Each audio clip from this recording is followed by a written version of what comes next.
পৃথিৱীৰ আটাইতকৈ বিচিত্ৰ আৰু ৰহস্যময়ী গাঁৱৰ এখন হৈছে মেক্সিকোৰ টিলটিপেক গাঁও।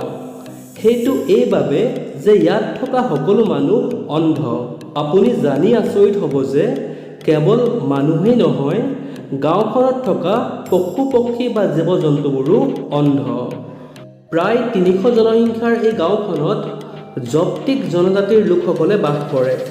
যেতিয়াই গাঁওখনত এটা শিশুৰ জন্ম হয়, প্ৰথম অৱস্থাত সি একেবাৰে সুস্থ থাকে, কিন্তু লাহে লাহে তাৰ চকুৰ ৰশ্মি কমি আহিব ধৰে। গাঁওখনৰ মানুহে বিশ্বাস কৰে যে গাঁওখনত এটা অভিশপ্ত গছ আছে আৰু যিয়ে এই গছটো দেখে সি লগে লগে অন্ধ হৈ পৰে। কিন্তু বিজ্ঞানীসকলৰ মতে এই গাঁওখনৰ মানুহবোৰ অন্ধ হোৱাৰ কাৰণ কোনো অভিশপ্ত গছ নহয়। আচলতে তাৰ কাৰণ হৈছে এটা বিষাক্ত মাখি, যাক ব্লেক ফ্লাই বুলিও কোৱা হয়। আচলতে এই মাখিটোৱে এক বিষাক্ত বীজাণু কঢ়িয়ায়। এই মাখিটোৱে বিন্ধাৰ ফলত ইয়াত থকা পশু পক্ষী আৰু মানুহৰ চকুৰ ৰশ্মি হেৰাই যায়।